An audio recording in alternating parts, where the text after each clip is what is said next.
Agrocampus Radio, Ciencia, Agro y Sociedad. El espacio institucional de la Facultad de Ciencias Agrarias que busca aportar a la discusión sobre territorios rurales, ruralidad y producción agraria. Conduce Vicedecanatura Académica de Facultad.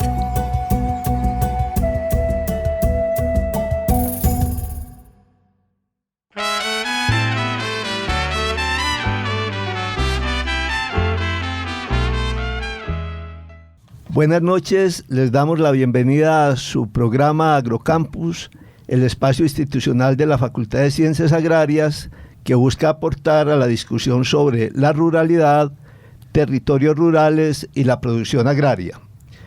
Hoy, para continuar con nuestro tema, los impactos ambientales de la ganadería bovina, y con nuestros invitados, la profesora Luz Dinora Vera y el profesor Héctor Jairo Correa.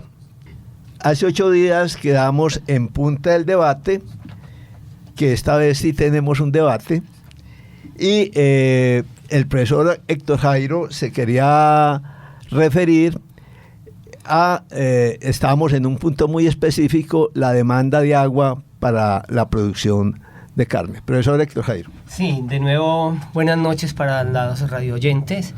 La semana pasada pues veníamos discutiendo un poco el concepto del análisis de ciclo de vida, una metodología que se viene utilizando hace un tiempo para acá, para analizar, entre otras cosas, ¿cierto?, qué tantos insumos se gastan en un proceso productivo.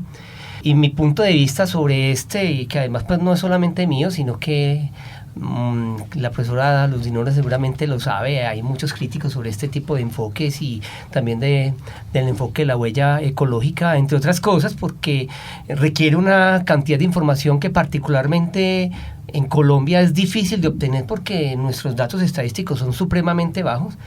Ella mencionaba la semana pasada sobre lo que sucede en Europa. Allá las condiciones de producción son completamente diferentes. La información que se tiene es totalmente distinta a la nuestra y es probable que allá funcione mejor ese tipo de estimación. Aquí en Colombia todavía falta un buen trecho para que tengamos esa información sobre ese tema. La estimación de los litros de aguas que se requieren para producir 1 kilo de carne o 1 litro de leche es un tema bastante debatible.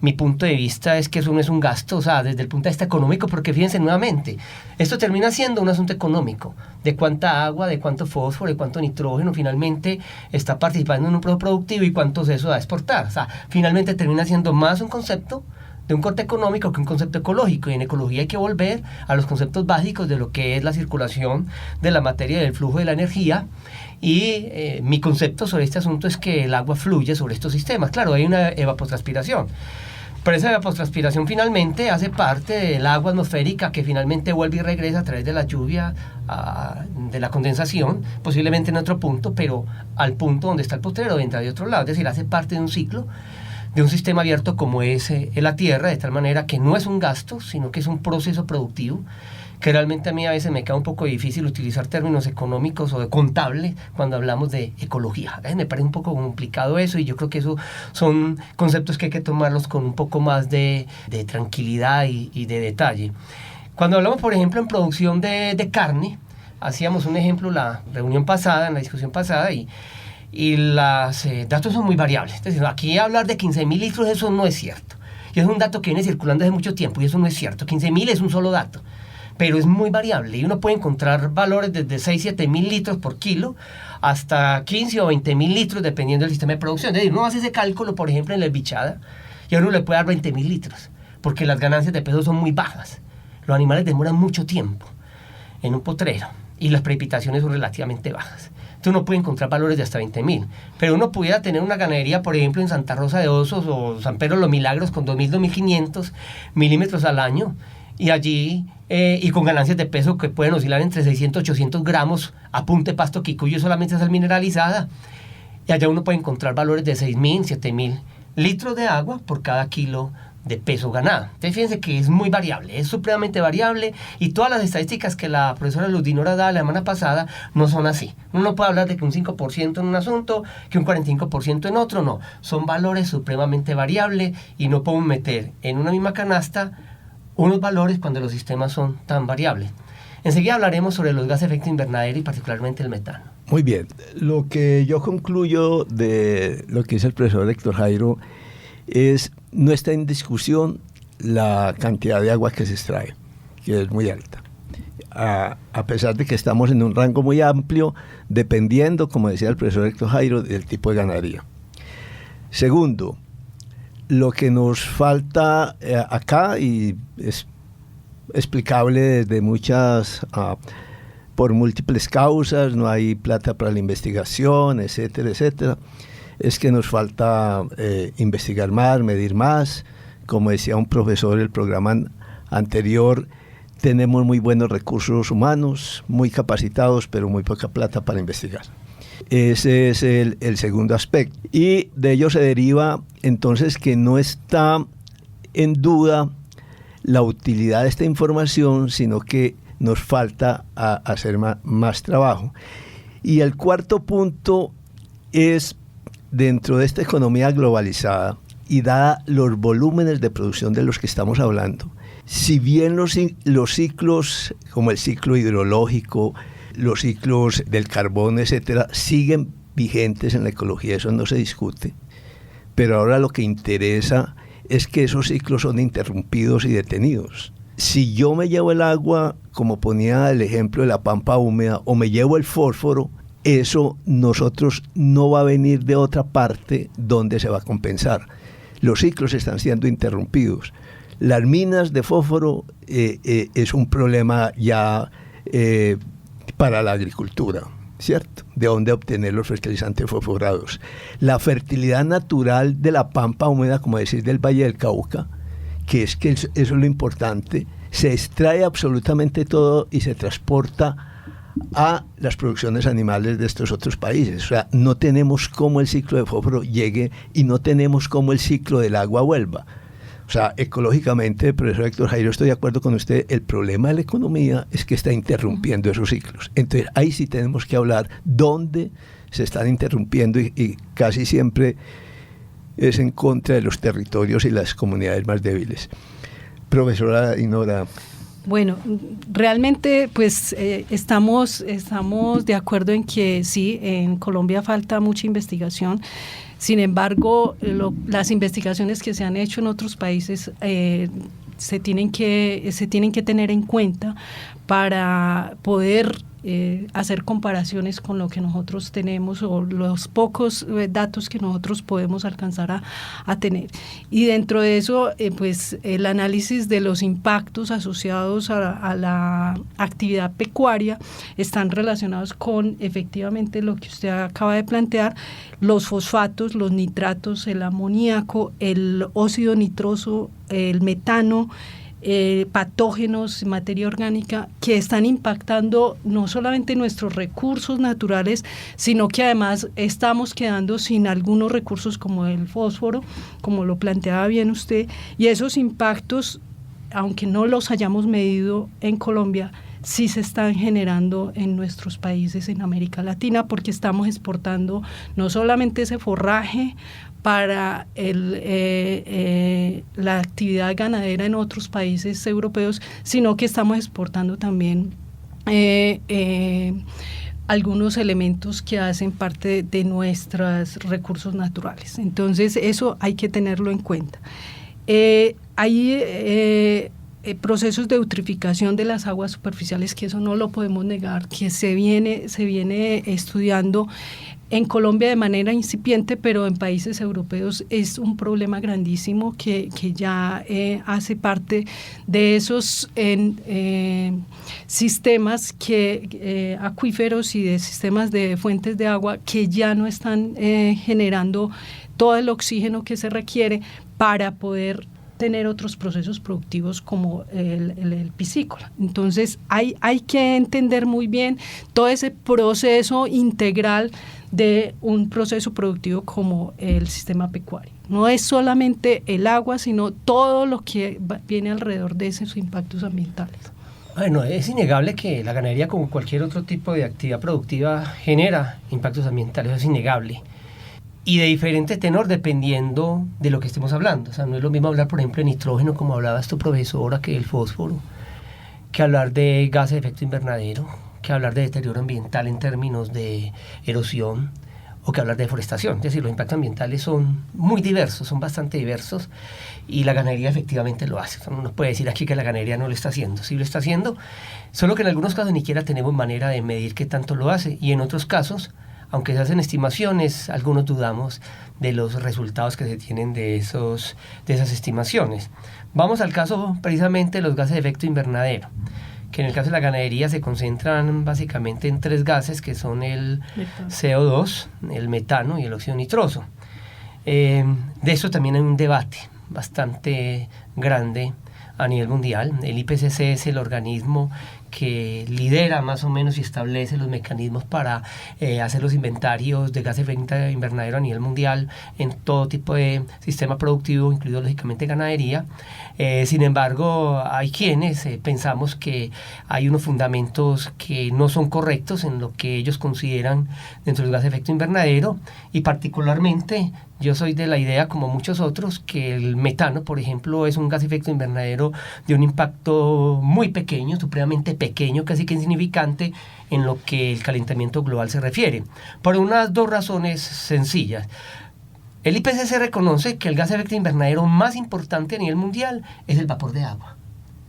Sin embargo, luego desconoce el vapor de agua en los inventarios, aduciendo que el vapor de agua existe en la atmósfera fundamentalmente por un ciclo natural. Es decir, que no hay fuerzas antrópicas suficientemente importantes como para modificar la concentración del vapor de agua. Sin embargo, eso no es cierto. Es decir, hay mucha información que demuestra que el vapor de agua surge de muchas actividades humanas también, y que por lo tanto es un gas de efecto invernadero que tiene también orígenes antrópicos. Y estamos hablando de que el gas de efecto invernadero, que se denomina vapor de agua, puede tener una concentración que es más o menos unas 5.000 veces más alta que el mismo metano, y sin embargo no lo contabilizan. O sea, en un inventario de gas de efecto invernadero no contabilizamos el vapor de agua con un gas de efecto invernadero que es el más importante de todos. Entonces ya de ahí hay una crítica enorme a esa metodología que tiene el IPCC cuando hace el cálculo de gases de efecto invernadero, y que mete ahí el metano como un gas de una importancia bastante marcada. Y luego viene otro problema metodológico un poco bastante complejo, y es medir el factor del metano con relación al CO2, es decir, los equivalentes de calentamiento. Y entonces se va modificando de acuerdo a la concentración. Entonces, inicialmente hablaban de 4, luego fue subiendo 18, 21, y ahora van como en 28 veces el efecto invernadero del metano frente al CO2. No, al 35 al 40%. Mire, ya vas, no es por ciento, sino veces. No, pero se mide en porcentaje. Bueno, yo creo que entonces estamos hablando de unidades totalmente diferentes y de conceptos totalmente distintos, profesora, pero cuando se habla de los inventarios, al metano se traduce en CO2 como equivalente de 28 veces el CO2, es decir, por cada mol de metano se supone que equivale a 28 veces los moles de CO2 cuando se hacen esos cálculos, y pues se habla de gas de efecto invernadero, CO2 equivalente, ¿cierto? Entonces, el asunto no es tan fácil, no es tan multiplicar y sumar, sino que realmente hay que comenzar a pensar con detalle a qué se refieren los gases de efecto invernadero, y en el caso particular del CO2, que es el otro gas de efecto invernadero importante, también hay que decirlo que él hace parte de un ciclo biológico, y ese mismo CO2 que emiten los animales es un CO2 que va a la atmósfera, que luego vuelve y se captura por vía fotosíntesis, y que por lo tanto finalmente termina siendo un ciclo neutro. De tal manera que el asunto no es tan sencillo hablar de la ganadería que emite el 14 y el informe que dio la FAO en el 2006 en la larga sombra del ganado, que hablaba del 18%, y que incluso superaba las emisiones de la industria del transporte, ¿cierto? Y que luego tuvieron que retractarse porque habían hecho unos cálculos mal hechos, y que yo no creo que lo hicieran por un error involuntario, sino que lo hicieron adrede.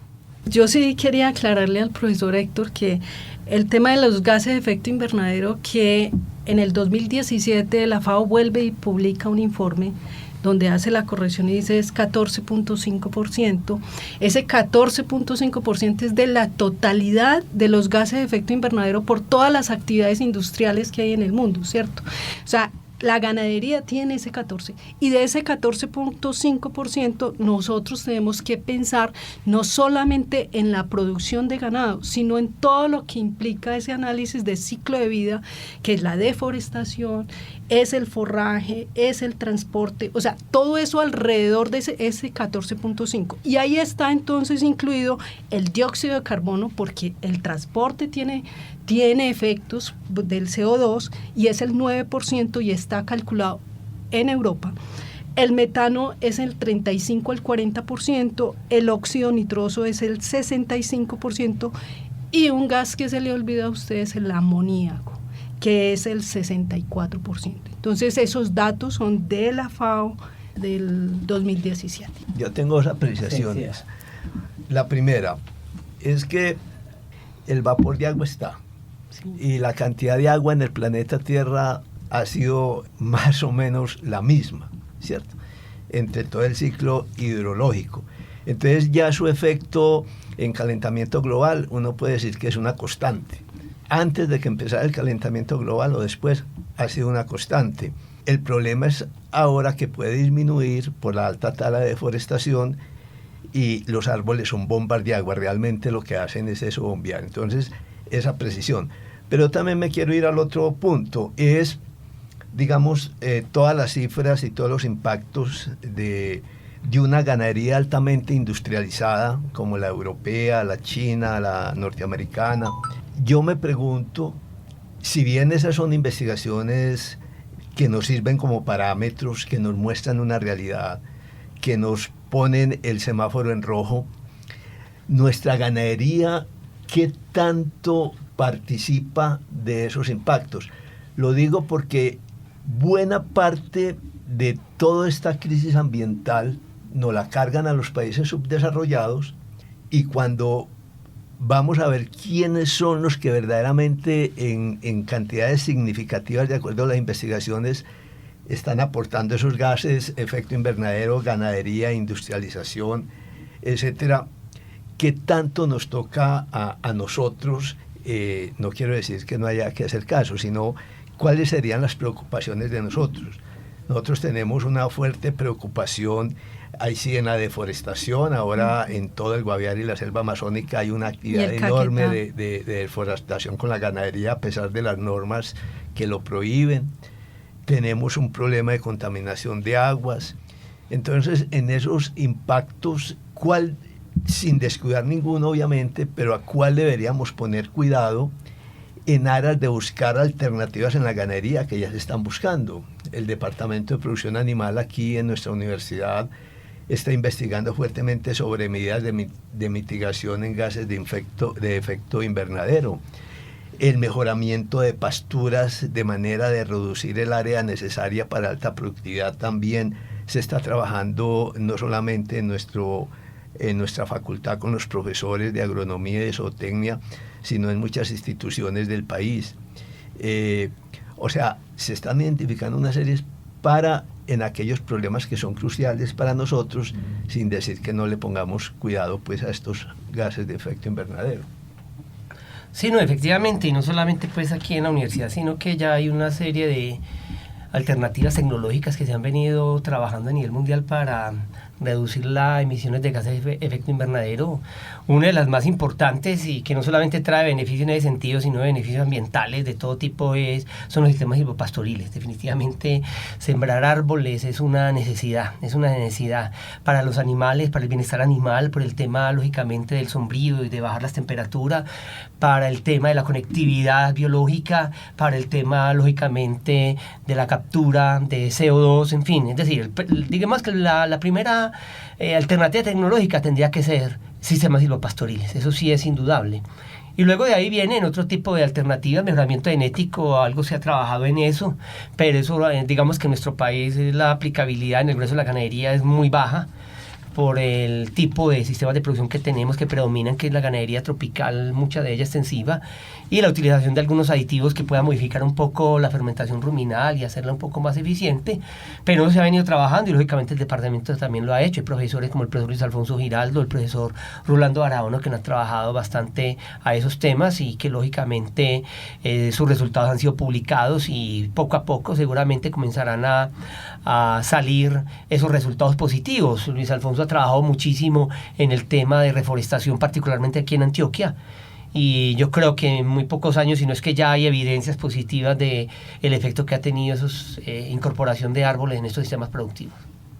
Bueno, yo pienso también que el tema de la deforestación es un tema que hay que ponerle cuidado, adicionalmente pues al tema de la alimentación del ganado, porque ahí es donde tenemos debilidades, no solamente en Colombia sino en otros países, de cuánto nitrógeno se está gastando en esa alimentación, y de hecho hay investigaciones en Europa sobre ese tema de cómo cambiar esa alimentación para que haya menos eutroficación, menos disturbios ecológicos a nivel acuático por el nitrato y por emisiones a las fuentes de agua, que es lo más complicado, por el estiércol y por el metano también que están emitiendo. El segundo punto yo creo que es no solamente pensar en, yo no satanizo el ganado para nada, y la carne, aunque no la como, la carne roja, pero creo que hay que tratar de hacer una alimentación mucho más equilibrada, donde se busque que pues no solamente la alimentación esté basada en la carne, sino en otros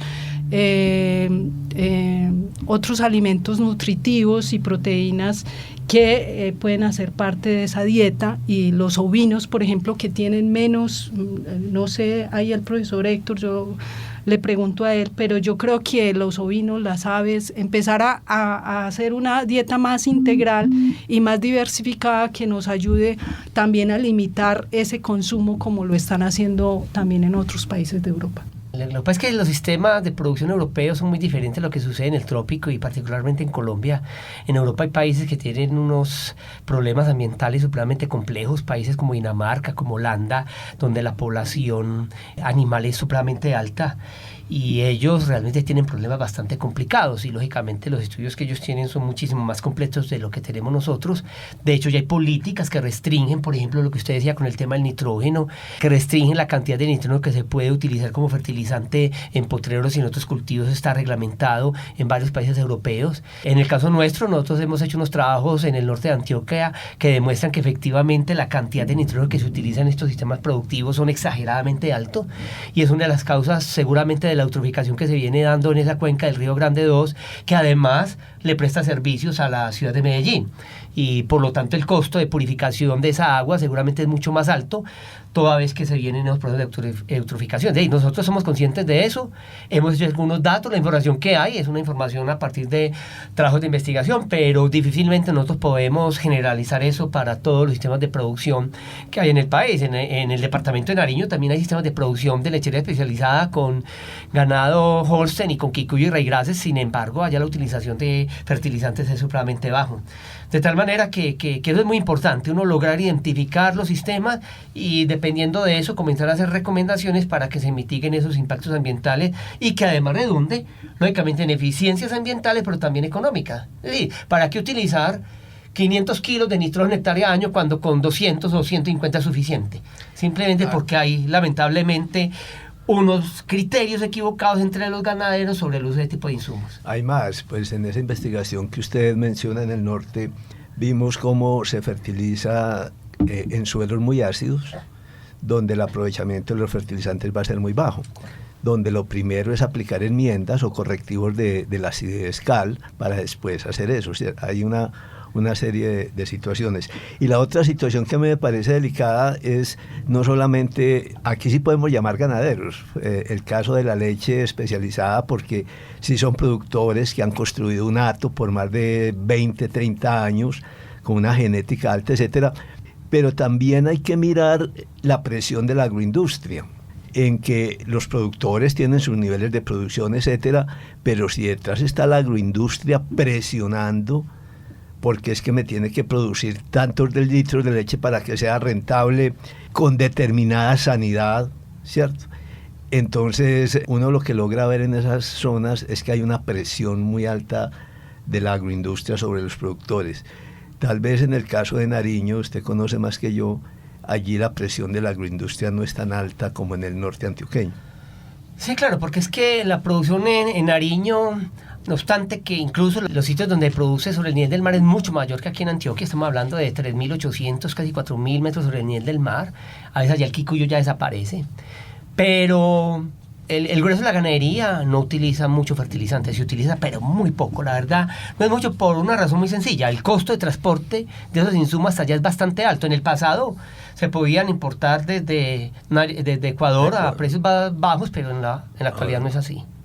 Muy bien, este tema da mucho para hablar. Lastimosamente, el tiempo en la radio también es muy corto, no solamente en la televisión.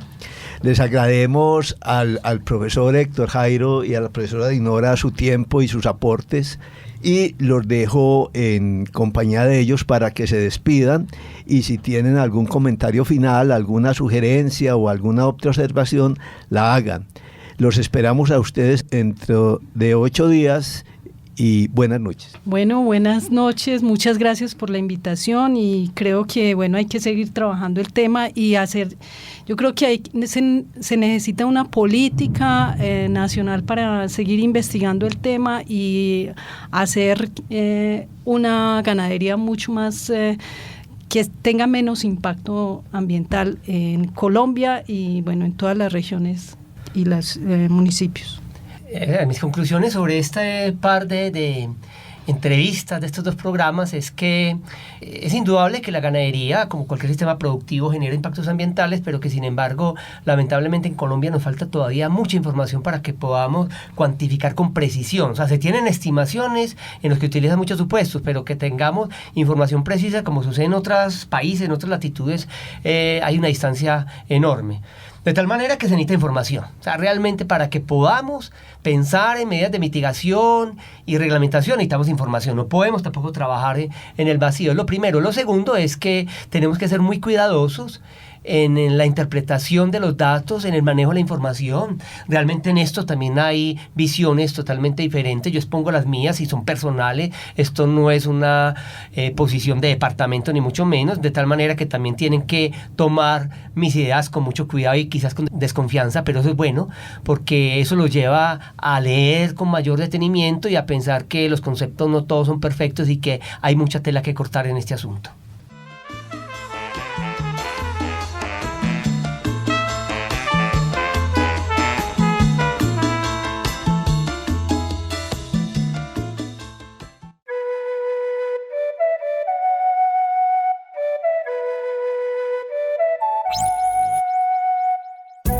Agrocampus Radio, Ciencia, Agro y Sociedad.